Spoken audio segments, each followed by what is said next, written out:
Well, glad to have you back. You're still watching Arise Prime Time, where we offer perspectives on the news and talking points of the day. I am Ndi Amugo, Director of Research and Strategy in the PDP 2023 presidential campaigns.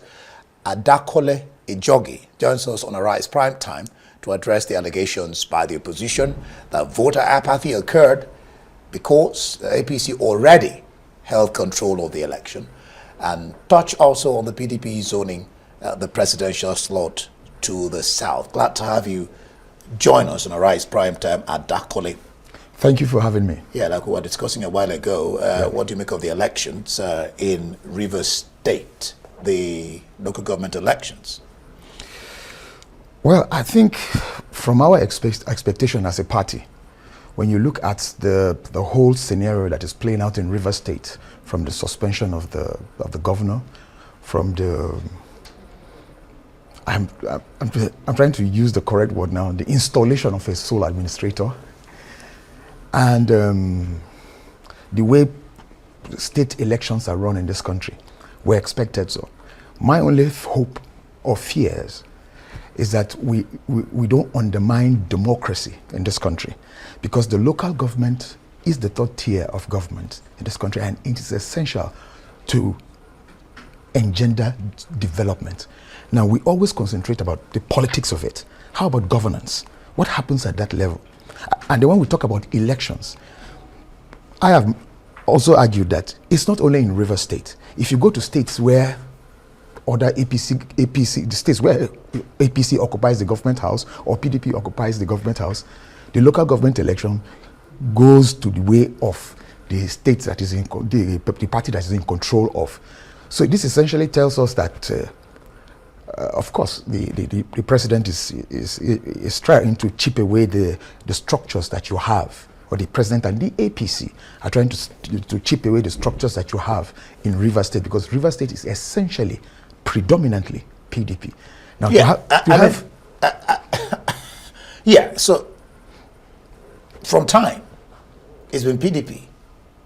But in this election, PDP just got 3 votes. 3 local governments. Three local governments.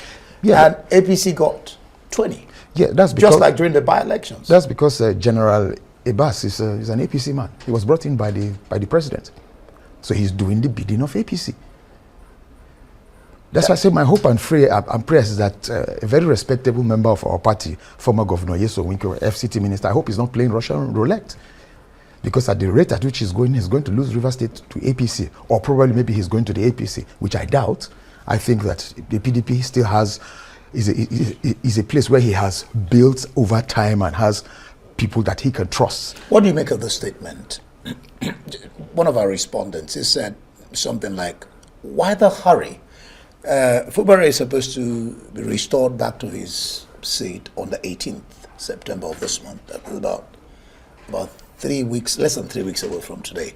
Why the hurry, and how can what he called undemocratic process give birth to a democratic outcome? What do you make of that statement? Well, I am not a lawyer, but I think I have an opinion when it comes to that. I will share my opinion and my thoughts.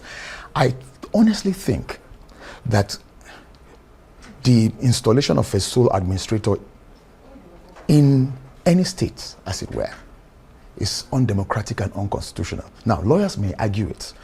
They might go to court to challenge it and all of that. They say the president has rights. They'll be quoting relevant sections of the Constitution and all of that. But I think that when it comes to democracy, you don't only look at the law. When it comes to democracy and good governance, you look at the people, their value systems, their nuances, their idiosyncrasies, their cultural tendencies with regards to governance. That when you start a process, I hope you're not establishing a very dangerous precedent that will be followed by others to come. Tinubu is not going to be the last president in this country. So we are saying that when you look at the interplay between the FCT minister and the suspended governor, of course you know that it's politics that is playing in. Whether they have rights to contest to conduct a local government election or they don't have right, I think is not the issue. The issue is the elections that they conducted, was it free, fair, and justiciable? Was it? To my mind, I doubt it. When you say voter apathy, of course, Nigerians look at the election result, even in a presidential election in 2023. Look at how many people came out. I think it was less than 23% of Nigerians that registered to vote came out. What's responsible for this voter apathy? Mostly the Nigerian electorate don't trust the government to conduct free and fair elections. And INEC has not given, especially young people, that confidence that they have the choice to vote in their own candidate. You see, when you have that kind of process in governance in the last 10 years by this APC administration, you can see the trajectory.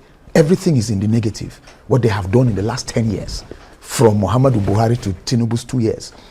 They have run the Nigerian economy aground. And the way the election perception by Nigerian electorate, especially young people, when they look at the process, I mean, you hear very funny results being declared. You see, look at the IREV, mutilation of election results, thuggery, people coming out. To, it leaves much to be desired. Now, so I think that in moving forward, Nigerians should insist on electoral reforms. I don't see why state governments should conduct state elections, because it will never be fair. And even INEC, as it were, INEC needs to some rejigging. And the rejigging some of us are proposing is to go electronic. Make the process electronic, so that each process from accreditation to voting to coalition has a digital footprint, and it's very difficult to manipulate the digital process. So I think that we must consider our governance. If we consider governance very seriously, we will fix our electoral process. Now that you're talking about, electoral process, before I get to what former Vice President Atiku Abubakar said about the election in Rivers, and then to what Peter Obi also said, you would take two of them in your stride. Yaga Africa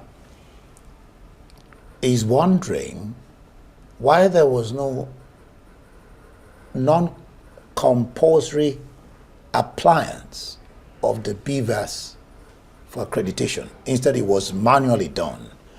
That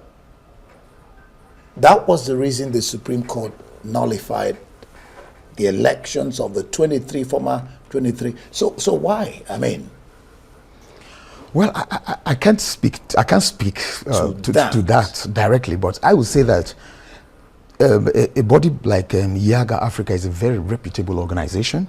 I've dealt with Samson Itodo. I think that their level of integrity is high up there.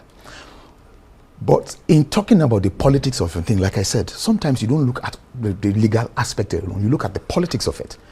The cancellation, or I dislike saying this, but it must be said that the Supreme Court has come to a place where, when they give a judgment, it's neither here nor there. It lacks that impartiality, stamp of authority, impartiality. Allow me to use the word impartiality, because there was no need for that. Even if you take the case of the tussle between the national secretary and the party, and you read that their judgment, it was neither here nor there. So I think that legal jurisprudence in this country needs to also be rejigged. I think so. Honestly, some of us have some kind of ideas on how to change. It gives confidence to the process, because it is not only what do you call it? It's not only the outcome that matters. The process also matters. Justice has to be seen to be done. Not just. Yes, I think that the cancellation of the removal of those local government chairmen, I think it was unjust. But anyways, that is for the lawyers to debate. Yeah, I was even talking about the fact that the Ibas was not used. That part of the electoral law that is supposed to be compulsory, that's what Yaga is saying. That was the same reason they nullified those 23 local government chairmen, and in this case, it was not used. Instead, manual accreditation was used. I mean, someone said, should election, should it just be about election taking place, or the quality and the legitimacy of the process? Should not the procedure comply with the legal framework for the election? I mean, and that's what Yaga Africa is arguing there. Yeah. But what do you make of what former Vice President Atiku Abubakar, he said this is a travesty of democracy and therefore it should be rejected. While Obi says he condemns the election, describes it as a desecration of democracy and a dangerous precedent for governance. Rascality taken too far. That's how both of them describe it. Is it just because they lost in the election or they have a point? Well, they are very respected members of the Nigerian society. I think they are entitled to their own opinion. I also think that the election too was a disgrace. When you look at how it was pre-planned. You're just following a script. I mean, yes, Wike won Obiakbo and 2 other local governments as in PDP. That's what I mean. But I think that to my mind, it comes to leadership. People like Alhaji Atiku Abubakar and Mr. Peter Obi should be preferring solutions to it.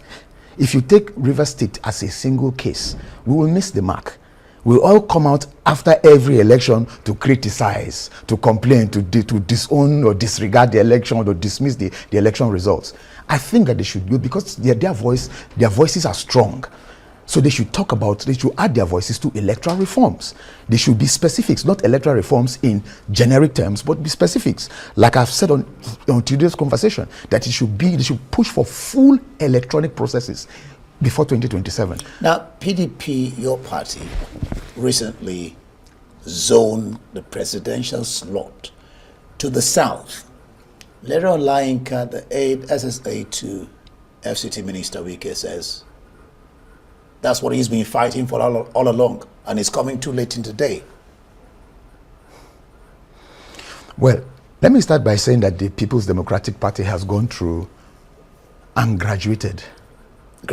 Has gone through and graduated. So they were going through courses.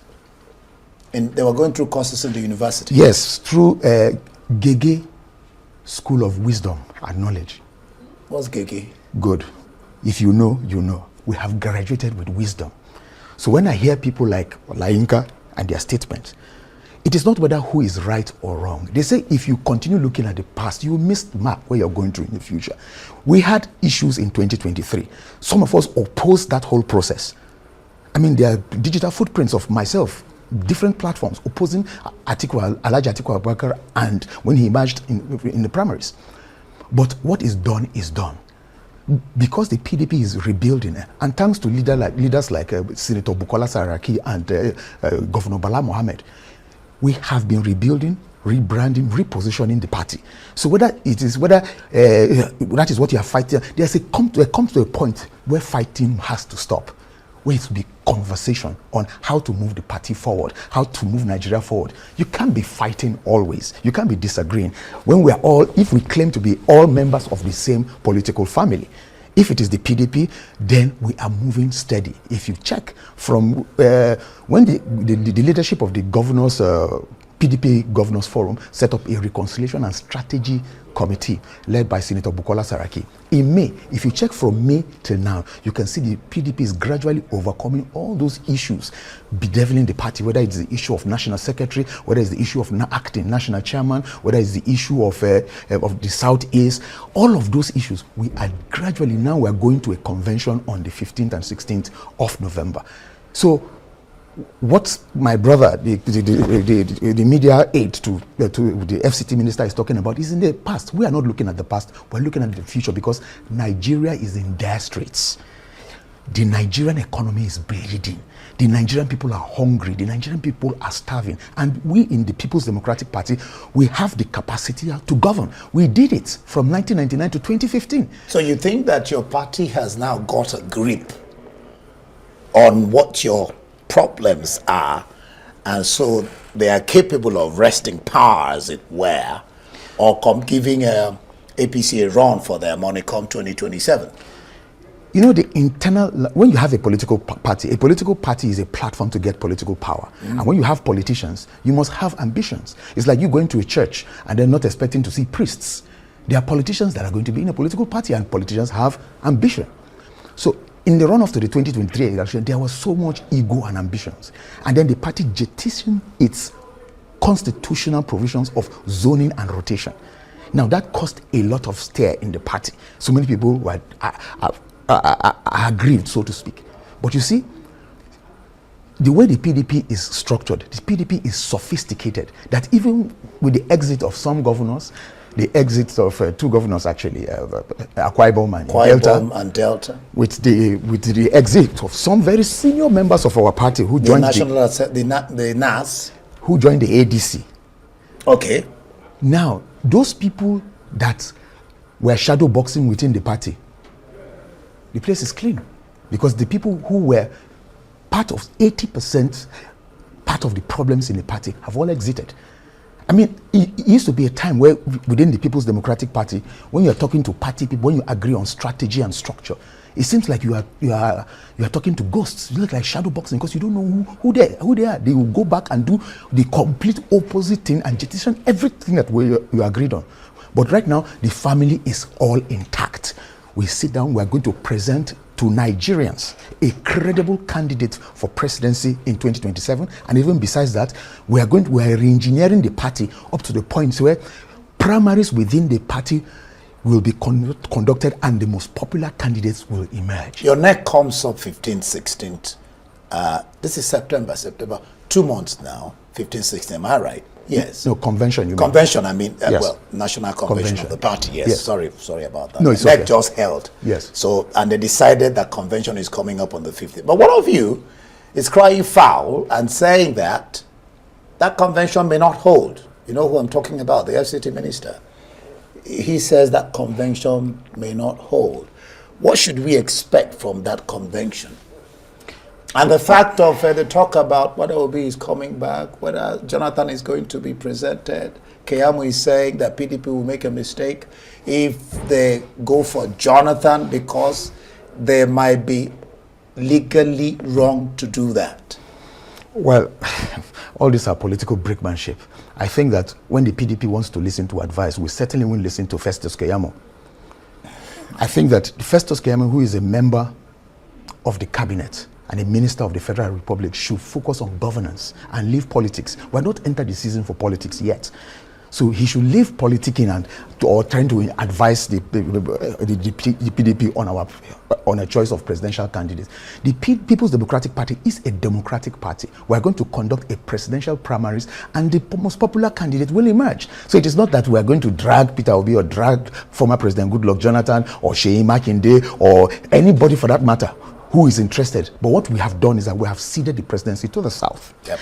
Now, to answer your second question with regards to what the FCT minister said, he said that before NEC.